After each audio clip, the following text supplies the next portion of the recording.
Hello दोस्तों, नमस्कार। आपका अपने YouTube चैनल जयश्री एकेडमी में मैं जयश्री चौहान आपका स्वागत करती हूँ। तो आज हम पढ़ने वाले हैं कोशिका के प्रकार के बारे में। Types of cell. सेल कितने प्रकार की होती है, ये कोशिका के प्रकार के बारे में आज हम पढ़ेंगे। टाइप्स ऑफ सेल, कितने प्रकार की होती है सेल? सेल रचना के आधार पर सेल दो प्रकार की होती है। रचना के आधार पर सेल दो प्रकार की होती है। कौन कौन सी सेल होती है दो प्रकार की? एक सेल होती है प्रोकैरियोटिक और दूसरी होती है यूकैरियोटिक। एक होती है प्रोकैरियोटिक सेल, प्रोकैरियोटिक सेल, और दूसरी यूकैरियोटिक सेल, यूकैरियोटिक सेल।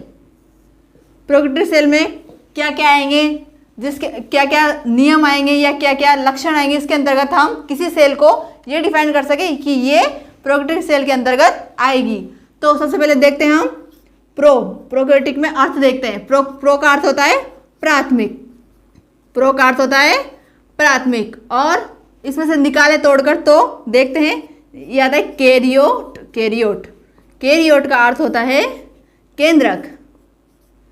तो देखें, जैसे प्राथमिक होती है ना, प्राथमिक में बच्चे, छोटे बच्चे प्राथमिक स्कूल में जाते हैं तो उन्हें कुछ ठीक से पढ़ना आता नहीं है। उसी प्रकार ये जो केंद्रक होता है प्राथमिक, ये भी ठीक से इसमें नहीं होता है, इसमें अस्पष्ट केंद्रक पाया जाता है। तो ये किस किस में पाया जाता है अस्पष्ट केंद्रक? इसमें दो कोशिकाएं होती है। एक तो होती है नील हरित शैवाल, नील हरित शैवाल, ब्लू ग्रीन एल्गी, और एक नाम आता है साइनोबैक्टीरिया का, जो प्रोकैरियोटिक सेल के अंतर्गत आती है।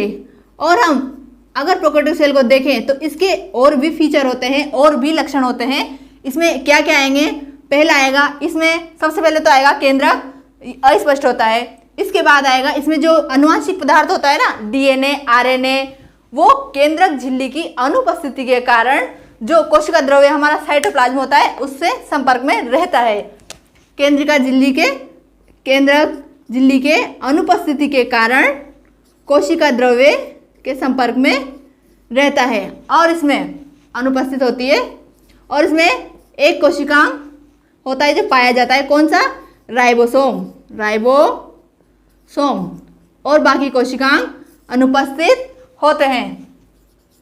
सभी कोशिकांग अनुपस्थित होते हैं। और इसका जो प्रोकैरियोटिक कोशिका होती है उसका आकार क्या होता है? आकार होता है 1 म्यू से 10 म्यू तक होता है।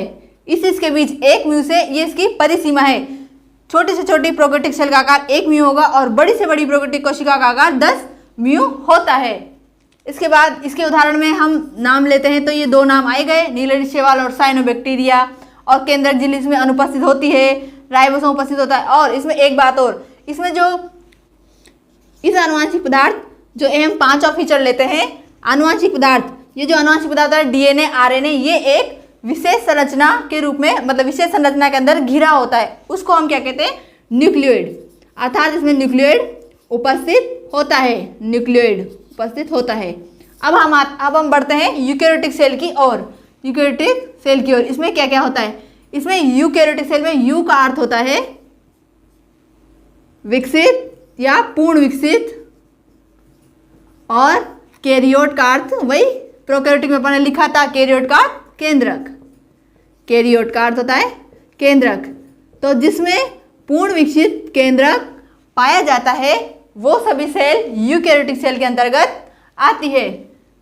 और इसमें केंद्रक झिल्ली भी उपस्थित होती है।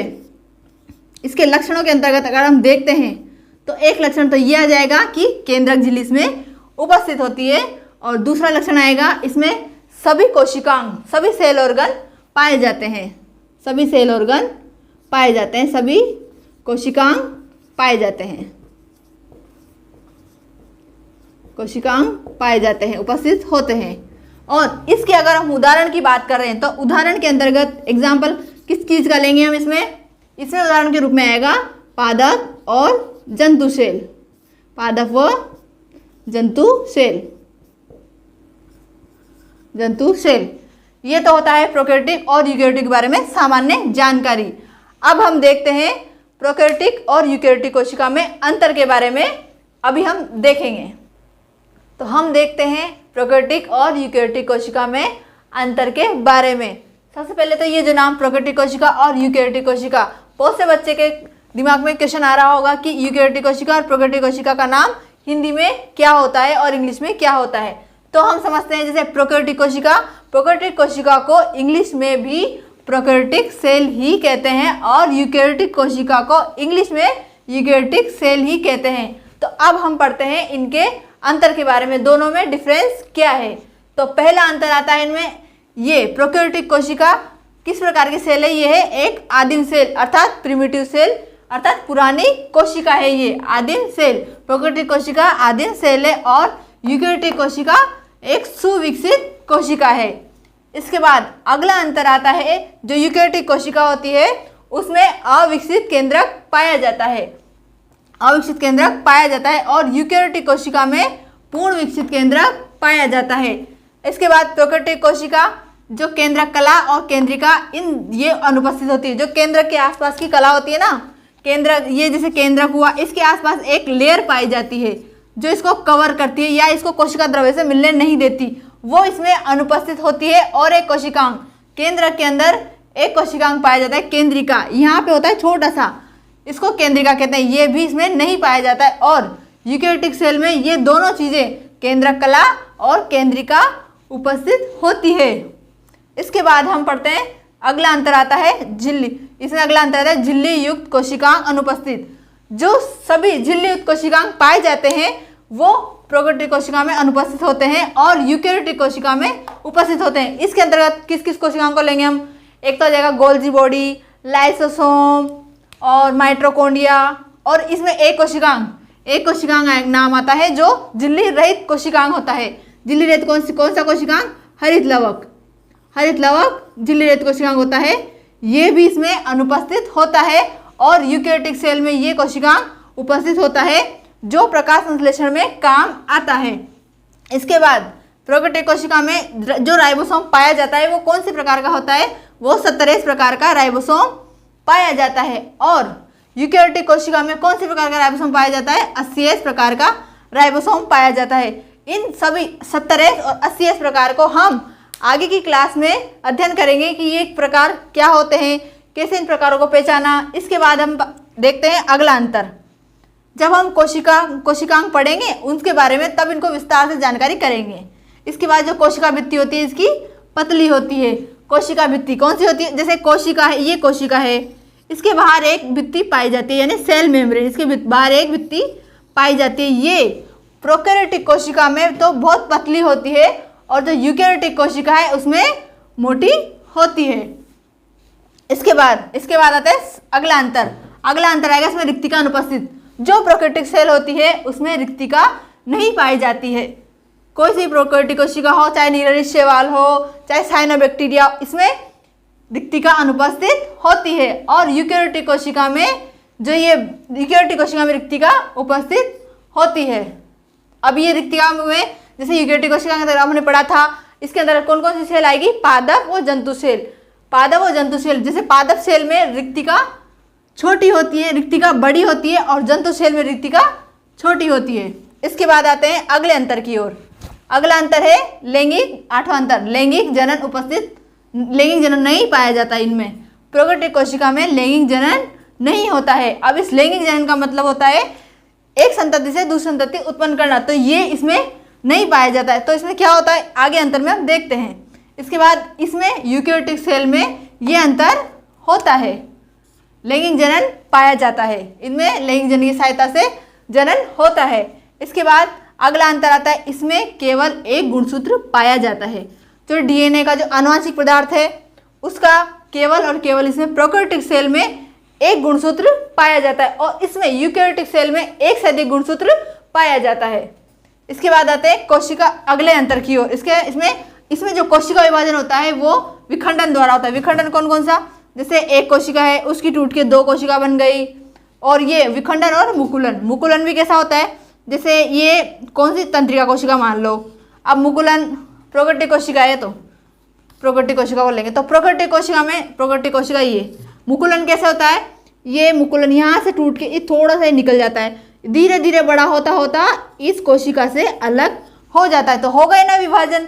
इसमें क्या होता है, विखंडन। विखंडन में इस कोशिका के दो भाग हो जाते हैं, बीच में से एक खांच बन जाती है और इसके आगे चलकर ये दो भागों में बढ़ जाती है। इस प्रकार इसमें एक कोशिका से दो कोशिका बन जाती है। तभी तो मैंने बताया था इसमें लैंगिक जनन नहीं पाया जाता। लैंगिक जनन की जगह क्या पाया जाता है, इसमें विभाजन होता है। और इसमें एक कोशिका से दो कोशिका कैसे बनती है, इसमें एक कोशिका दो कोशिका ये समसूत्री और अर्धसूत्री विभाजन से बनती है। समसूत्री अर्धसूत्री विभाजन भी हम आगे की क्लास में समझ लेंगे, ये क्या होते हैं, इनका विस्तार से देखेंगे अध्ययन। अभी तो बस आप इतना समझ लीजिए कि यूकेरियोटिक कोशिका में समसूत्री और अर्धसूत्री विभाजन होता है। और एक बात, समसूत्री विभाजन से इसमें यूकेरियोटिक कोशिका में ये पाया जाता है और इसमें नहीं पाया जाता। इसके बाद आता है प्रोकैरियोटिक कोशिका। अगला अंतर, इसमें जो कोशिका द्रव्य गति होती है वो स्पष्ट नहीं होती है।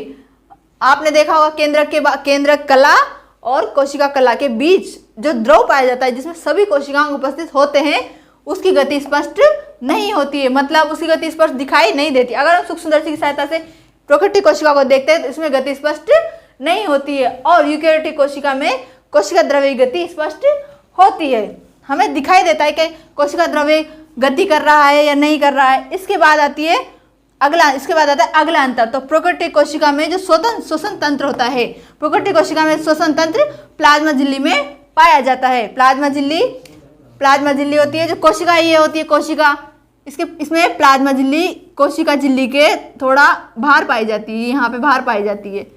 तो प्लाज्मा झिल्ली होती है, श्वसन तंत्र वहाँ पर होता है। प्रोकैरियोटिक कोशिका में श्वसन वहाँ पाया जाता है होता है। इसके बाद यूकेरियोटिक कोशिका में जो श्वसन होता है वो कहाँ होता है, कौन से कोशिकांग में होता है, वो होता है माइटोकॉन्ड्रिया में। माइटोकॉन्ड्रिया में श्वसन तंत्र की स्पेशल क्रिया होती है, उसके माध्यम से यूकेरियोटिक कोशिका में श्वसन होता है।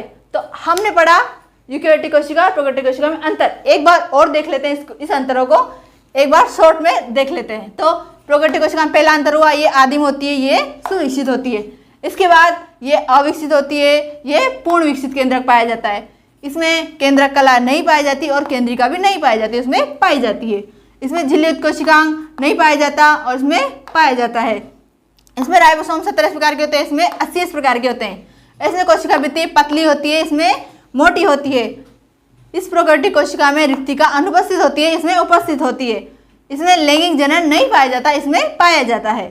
केवल इसमें एक गुणसूत्र पाया जाता है, इसमें एक से अधिक पाए जाते हैं। इसके बाद इसमें कोशिका विभाजन विखंडन और मुकुलन द्वारा होता है, इसमें समसूत्री और अर्धसूत्री विभाजन द्वारा होता है। इसमें कोशिका द्रव्य गति नहीं पाई जाती, इसमें पाई जाती है। और इसमें श्वसन तंत्र कहाँ होता है, श्वसन कहाँ पाया जाता है, प्लाज्मा झिल्ली में, इसमें माइटोकॉन्ड्रिया में। तो हमने पढ़ा प्रोकैरियोटिक और यूकेरियोटिक कोशिका में अंतर के बारे में। अगर आपको हमारी वीडियो अच्छी लगी हो तो वीडियो को लाइक, शेयर एंड चैनल को सब्सक्राइब कीजिए। वीडियो को अंत तक देखने के लिए धन्यवाद।